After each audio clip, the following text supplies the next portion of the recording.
নমস্কার বন্ধুরা, welcome back to my channel Champa রান্নাঘর। আজ আমি আপনাদের সঙ্গে শেয়ার করব ঢ্যাঁড়স আর সর্ষে দিয়ে দুর্দান্ত স্বাদের নিরামিষ ঢ্যাঁড়সের রেসিপি, যেটা ভাত রুটি সব কিছুর সঙ্গে খেতে পারবেন। তাহলে চলুন দেখে নিই। এখানে কিছু ঢ্যাঁড়স নিয়েছি আর ঢ্যাঁড়সগুলো ধুয়ে নিয়েছি।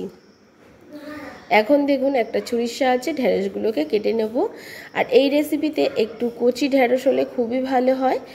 আর একটা ঢ্যাঁড়সকে আমি এখানে দুভাগ করে কাটছি। আপনারা চাইলে আরও একটু ছোট বা গোটা গোটা ঢ্যাঁড়সও রাখতে পারেন, তবে আমি যেহেতু ঢ্যাঁড়সগুলো একটু বড়, সেজন্য এখানে একটা ঢ্যাঁড়সকে দুভাগ করে কেটে নিচ্ছি। আজকের রেসিপিটি খুবই ছোট বন্ধুরা, প্লিজ বন্ধুরা প্রথম থেকে শেষ পর্যন্ত ভিডিওটি দেখবেন। আর যদি ভিডিওটি ভালো লাগে অবশ্যই একটা লাইক করবেন, শেয়ার করবেন আর কমেন্ট করে জানাতে ভুলবেন না আপনি কোথা দিয়ে আমার ভিডিওটি দেখছেন। প্লিজ বন্ধুরা, আমার এই ছোট্ট চ্যানেলে আপনাদের সাপোর্ট আর সাহায্যের খুবই প্রয়োজন। প্লিজ সাপোর্ট করবেন আর পাশে থাকবেন। আর কথা বলতে বলতে ঠিক এইভাবে সমস্ত ঢ্যাঁড়সগুলোকে কেটে নিয়ে আমি ফিরে আসছি। দেখুন,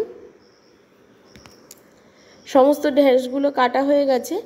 ঠিক একই সাইজের করে সব ঢ্যাঁড়সগুলোকে আমি কেটে নিয়েছি। আর গরমের সময় এই রেসিপিটি কিন্তু খেতে ভীষণই টেস্টি হয়। এখন একটা মশলা বানিয়ে নেব। নিয়ে নিয়েছি 2 চামচ কালো সর্ষে আর নিয়ে নিচ্ছি 4 থেকে 5টা কাঁচা লঙ্কা।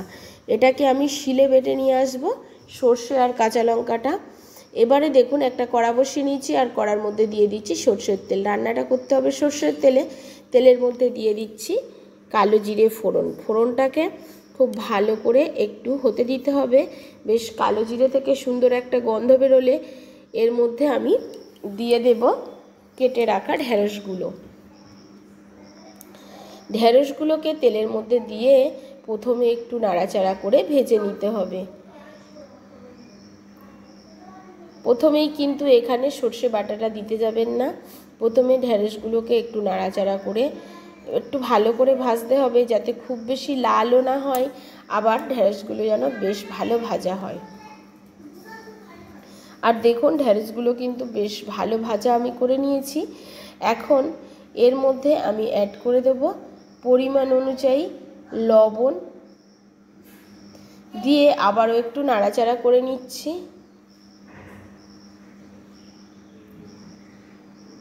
এবারে এর মধ্যে দিয়ে দিচ্ছি পরিমাণ অনুযায়ী হলুদ। আর বন্ধুরা, এখানে চাইলে আপনারা কাশ্মীরি লঙ্কার গুঁড়ো ব্যবহার করতে পারেন, তবে আমি কাশ্মীরি লঙ্কার গুঁড়োটা দিইনি। এবারে দেখুন, খুব ভালো করে এটাকে নাড়াচাড়া করে নিলাম। নাড়াচাড়া করে নেওয়ার পরে দেখুন, একটু লালচে করে কিন্তু এটা ভাজা আমার হয়ে গেছে।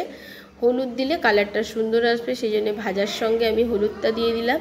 এবার তারপরে আমি দিয়ে দিচ্ছি এখানে সর্ষে বাটা। সর্ষে বাটাটাকে দিয়ে খুব ভালো করে ঢ্যাঁড়সের সঙ্গে মিশিয়ে দিতে হবে। তবে সর্ষে বাটা দিয়ে বেশিক্ষণ কষানোর কোনো প্রয়োজন নেই বন্ধুরা। 2 থেকে 3 মিনিট সর্ষে বাটার সঙ্গে ঢ্যাঁড়সটাকে একটু নাড়াচাড়া করে নিতে হবে।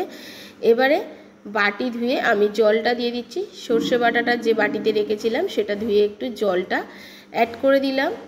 এবার জলটাকে দিয়ে খুব ভালো করে নাড়াচাড়া করে দিচ্ছি। এই জলেই কিন্তু ঢ্যাঁড়সটাকে সিদ্ধ করে নেব, খুব বেশি জল দেওয়ার প্রয়োজন নেই। এবারে গ্যাসের ফ্লেমটাকে কমিয়ে দেবো, দিয়ে ওপর থেকে কিছু টমেটো কুচি আমি অ্যাড করে দিচ্ছি। এই সময় টমেটো দিলে খেতে বেশ সুন্দর লাগে।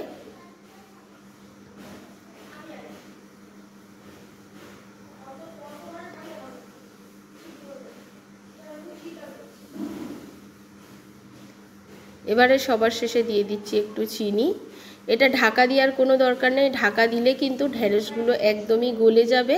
সেক্ষেত্রে ঢাকা দেওয়ার কোনো প্রয়োজন নেই। আপনারা লো ফ্লেমে 5 থেকে 6 মিনিট মতো ফুটিয়ে নেবেন, তবেই কিন্তু ঢ্যাঁড়সটা একেবারে রেডি হয়ে যাবে। আর অবশ্যই একটু টেস্টের ব্যালেন্সের জন্য এখানে একটু চিনি দিয়ে দেবেন। চিনিটা দেওয়ার পরে দেখুন, আমাদের এখন ঢ্যাঁড়সের তরকারি একদমই রেডি হয়ে গেছে। একটা পাত্রে নামিয়ে আমি দেখিয়েও দিচ্ছি বন্ধুরা কতটা দেখতে সুন্দর হয়েছে। খেতেও ভীষণ টেস্টি ছিল, আর কোনো ঢ্যাঁড়স কিন্তু গলে বা ফেটে যায়নি। অবশ্যই আপনারা দেখে বুঝতে পাচ্ছেন। আশা করছি আমার আজকের এই সর্ষে ঢ্যাঁড়সের রেসিপি আপনাদের ভালো লেগেছে, যদি ভালো লাগে অবশ্যই লাইক করবেন, শেয়ার করবেন আর কমেন্ট করে জানাতে ভুলবেন না বন্ধুরা আপনারা কোথা থেকে আমার ভিডিওটি দেখছেন। আজ এই পর্যন্ত বন্ধুরা, আবারও দেখা হয়ে যাবে অন্য কোনো নতুন রেসিপির সঙ্গে। এতক্ষণ ধরে ভিডিওটির সঙ্গে থাকার জন্য অসংখ্য ধন্যবাদ। সুস্থ থাকবেন আর ভালো থাকবেন।